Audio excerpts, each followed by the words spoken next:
Your dream vacation to Sri Lanka starts from rupees 24,999 only with GT Holidays.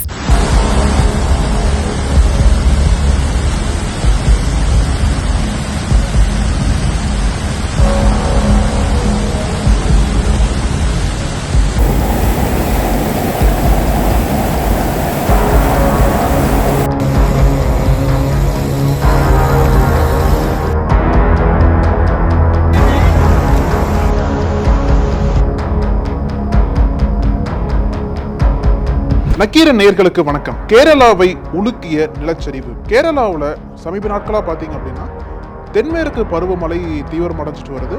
அந்த மாநிலங்களில் பல்வேறு இடங்களில் கனமழையானது தொடர்ந்து பெஞ்சுக்கிட்டே வருது. இந்த நிலையில தான் வயநாட்டில் நேத்திக்கு பெஞ்ச கனமழையால் கடுமையான நிலச்சரிவு ஏற்பட்டு அதுல பல பேர் உயிரிழந்திருக்காங்க, இன்னும் பல பேர் உயிருக்கு போராடிட்டு இருக்காங்க. இந்த நிலச்சரிவானது இன்னைக்கு விடியற் காலையில ஒரு 2 மணி அளவுல நடந்திருக்கு. வயநாட்டில் இருக்கக்கூடிய பல கிராமங்களை இந்த நிலச்சரிவு கடுமையாக பாதிச்சிருக்கு. என்னென்ன கிராமங்கள்னு பார்த்தீங்கன்னா முண்டக்கை, அட்டமாலா, சூளமாலா, அப்புறம் நூல்புலா, இந்த மாதிரி பல்வேறு கிராமங்கள்ல இந்த நிலச்சரிவு கடுமையாக பாதிச்சிருக்கு. வயநாட்டில் பொதுவாகவே தேயிலை தோட்ட தொழிலாளர்களும் பழங்குடியின மக்கள் தான் அதிகமாக வச்சுட்டு வராங்க. இவங்களோட வாழ்க்கையவே இந்த நிலச்சரிவு புரட்டி போட்டுருக்குன்னு தான் சொல்லணும். ஏன்னா முண்டக்கை அப்படின்ற கிராமத்துக்கு எந்த விதமான தொடர்புமே இல்லாமல் போச்சு. இந்த நிலச்சரிவு ஏற்பட்டதற்கு அப்புறம் இந்த கிராமங்களை சுற்றி இருக்கக்கூடிய பல்வேறு சாலைகளும் கட்டாயிருச்சு.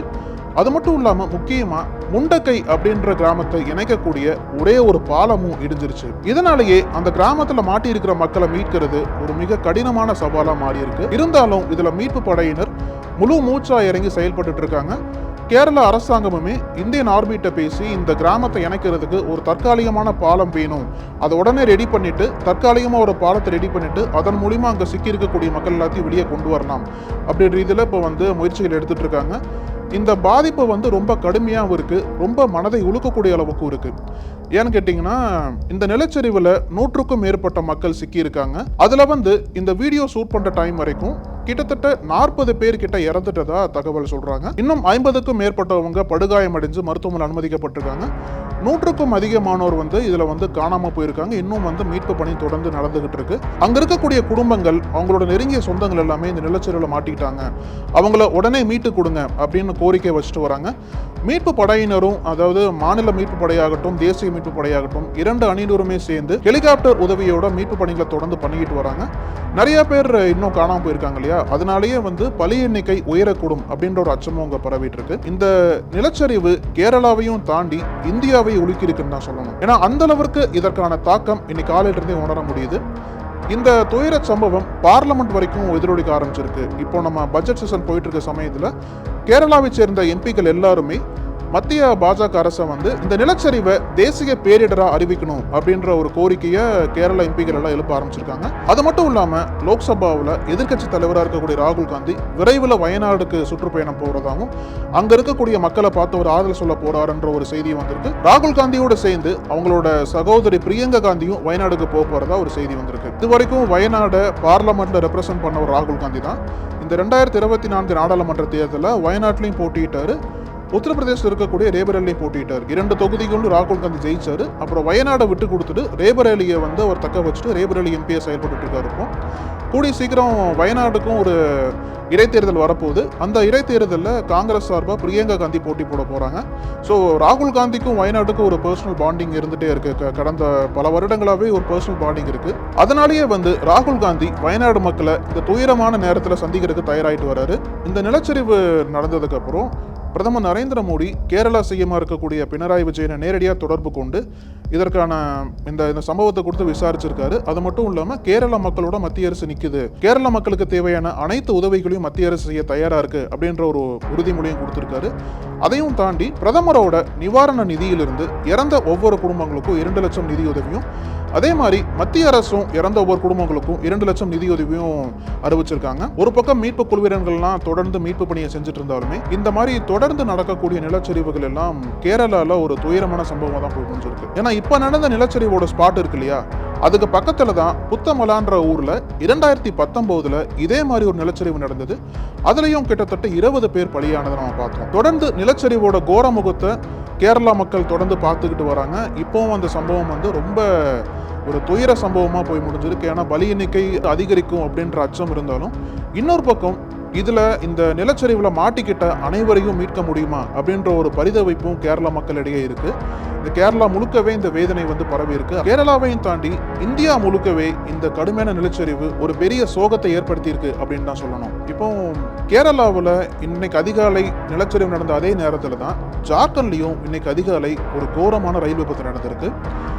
ஜார்க்கண்ட்ல ஹவுரா டு மும்பை மெயில் அப்படின்ற ஒரு ட்ரெயின் வந்து போயிட்டு இருந்திருக்கு. இன்னைக்கு அதிகாலை ஒரு 3:45 மணி அளவில் ஜார்க்கண்ட்ல இருக்கக்கூடிய சிறைகலா கர்சவான் அப்படின்ற மாவட்டத்தில் இந்த ஹவுரா டு மும்பை மெயில் வந்து அந்த ட்ரெயின் போயிட்டு இருந்தது. ஹவுரா வந்து வெஸ்ட் பெங்கால், மும்பை வந்து மகாராஷ்டிரா. ஸோ இந்த டைரக்ஷன்ல இந்த ட்ரெயின் போயிட்டு இருக்கும்போது கரெக்டாக இந்த இடத்துல இந்த ட்ரெயின்ல இருந்த ஒரு 18 பெட்டிகள் திடீர்னு தடம் புரண்டு விபத்து ஏற்படுத்தி இருக்கு. இதுக்கு என்ன காரணம் பார்த்தீங்க அப்படின்னா, இந்த ரயில் வந்து அங்க ஏற்கனவே நின்றுட்டு இருந்த கூட்ஸ் ட்ரெயின் மீது மோதி தான் விபத்தை ஏற்படுத்தி இருக்குன்னு சொல்லிட்டு பல தகவல்கள்லாம் சொல்றாங்க. இந்த கோர விபத்துல 2 பேர் உயிரிழந்திருக்காங்க, 20க்கும் மேற்பட்டவங்க படுகாயமடைஞ்சிருக்காங்க. உடனே இதற்கான ரெஸ்கியூ அண்ட் ரிலீஃப்லாம் முடக்கப்பட்டிருக்கு. இந்த விபத்துல மீதி பேசஞ்சர்ஸ் இருப்பாங்க இல்லையா, அவங்கள வந்து இன்னொரு ரிலீஃப் ட்ரெயின் மூலியமாவும், அது மட்டும் இல்லாம பல பேருந்துகள் அங்க கொண்டு வந்து பேருந்துகள் மூலியமா அவங்களை வந்து டிரான்ஸ்போர்ட் பண்ணிட்டு இருந்திருக்காங்க. இந்த கோர விபத்தை தொடர்ந்து இந்த பாதையில் செல்லக்கூடிய பல ட்ரெயின்கள் கேன்சல் பண்ணப்பட்டிருக்கு. இன்னும் சில ட்ரெயின்களை ரயில்வே அதிகாரிகள் டைவர்ட் பண்ணியிருக்காங்க. இந்த கோர விபத்து மீண்டும் ஒரு பெரிய கேள்வி எழுந்திருக்கு. ஏன்னா கவாச் சிஸ்டம் வந்து நம்ம தொடர்ந்து கேள்விப்படக்கூடிய ஒரு இதுவாக மாறிடுச்சு இல்லையா. இந்த கவாச் சிஸ்டம் வந்து 2020ஆம் ஆண்டு இந்திய அரசால் அறிமுகப்படுத்தப்பட்ட ஒரு சிஸ்டம். இந்த கவாச் தொழில்நுட்பம் மூலியமா ரயில் விபத்துக்களை தடுக்க முடியும் அப்படின்ட்டு இந்திய அரசாங்கம் முதல்ல சொல்லிட்டு இருந்தாங்க. ஆனா இப்போ சமீப காலங்களா நடக்கக்கூடிய ரயில் விபத்துல இந்த கவாச் சிஸ்டம் தொடர்ந்து தோல்வியை சந்திச்சுட்டு இருக்கு. இந்த கவாச் சிஸ்டத்தோட நம்பகத்தன்மையை ஒரு பெரிய கேள்விக்குரிய எழுப்பியிருக்குன்னு தான் சொல்லணும். ஏன்னா இப்ப சமீபத்துல போன மாசம் பாத்தீங்க அப்படின்னா கஞ்சன்ஜங்கா எக்ஸ்பிரஸ் அப்படின்ற ஒரு ரயில் வந்து வெஸ்ட் பெங்கால் டார்ஜிலிங்ல இதே மாதிரி ஒரு விபத்தை சந்திச்சது. இந்த விபத்துலயும் குறைஞ்சது 10 பேர்கிட்ட இறந்தாங்க, 30க்கும் மேற்பட்ட மக்கள் வந்து காயமடைஞ்சாங்க. சோ இந்த விபத்துலயும் கவாச்சோட தொழில்நுட்பம் தோல்வி அடைஞ்சது அப்படின்ற ஒரு குற்றச்சாட்டுலாம் வந்தது. போன மாசம் தான் நடந்தது. இப்போ உடனே மறுபடியும் இந்த மாதிரி இன்னொரு கோர விபத்து ஜார்க்கண்ட்ல நடந்திருக்கு. இதுலயும் 2 பேர் பலியாயிருக்காங்க. இந்த மாதிரி தொடர்ந்து நடக்கக்கூடிய ரயில் விபத்துல எல்லாமே இந்திய அரசை நோக்கி ஒரு மிகப்பெரிய கேள்வியை திருப்பி இருக்கு. எந்த அளவிற்கு மக்களோட பாதுகாப்பை ரயில்வே சிஸ்டமும் கவாஸ் தொழில்நுட்பமும் உறுதிப்படுத்துது அப்படின்ற கேள்வி மீண்டும் மத்திய அரசு நோக்கி இருந்திருக்கு. இந்த கோர விபத்துக்கு அப்புறம் வெஸ்ட் பெங்கால் சிஎம் இருக்கக்கூடிய மம்தா பானர்ஜி மத்திய பாஜக அரசை காட்டாம விமர்சனம் பண்ணியிருக்காங்க. அவங்க என்ன சொல்றாங்க அப்படின்னா, இந்த மாதிரி ரயில் விபத்து தொடர்கதையா மாறிட்டே வருது, இதை நம்ம எத்தனை காலத்திற்கு பொறுத்துக் கொள்வோம் அப்படின்ற ஒரு மிகப்பெரிய கேள்வியை பாஜக அரசு நோக்கி வச்சிருக்காங்க. இதுதான் வந்து இந்திய மக்களோட கேள்வியாகவும் இருக்கு. இதற்கு பதில் சொல்ல வேண்டிய இடத்துல பாஜக அரசு இருக்கு. பதில் மட்டும் சொல்லாம இனி வரும் காலங்களில் இந்த மாதிரி விபத்துகள் தவிர்க்கப்படும் அப்படின்ற உறுதிமொழியும் மக்களுக்கு கொடுக்கணும். ஏன்னா இந்தியன் ரயில்வேஸ் வந்து ஒரு மிகப்பெரிய நெட்வொர்க்கா இருக்கு இல்லையா உலகத்திலேயே. இதுல வந்து பல லட்சம் மக்கள் டெய்லி பயணம் பண்றாங்க. இந்த நிலையில பாஜக அரசு இந்த விபத்துக்கான காரணத்தை தெளிவுபடுத்தி இந்த விபத்துகளை எப்படி தவிர்க்கலாம் அப்படின்ற முடிவையும் சொல்லியாக வேண்டிய கட்டாயத்தில் இருக்கு. இதுதான் மக்களின் எதிர்பார்ப்பும் கூட. 6 முதலமைச்சர்களுடனான அனுபவம் பகிர்கிறார் டைரக்டர் ரைட்டர் VC குகநாதன். உங்கள் நக்கீரன் இதழில் சினிமா கொட்டகை புதிய தொடர் வாங்கி படியுங்கள். நக்கீரன் டிவிக்கு சப்ஸ்கிரைப் செய்யுங்கள். உங்கள் ஆதரவே எங்கள் பலம். ஆசிரியர்களுக்கு நண்பனாகவும் மாணவர்களுக்கு ஆசானாகவும் திகழும் தேர்வு வழிகாட்டி. ஒவ்வொரு பாடத்திற்கும் அனுபவமிக்க ஆசிரியர்களின் துல்லியமான தெளிவான விடைகள். CNC இருக்கு, தேர்வு பயம் எதற்கு? இது தீரன் பப்ளிஷிங் ஹவுஸ் விற்பனை வெளியீடு.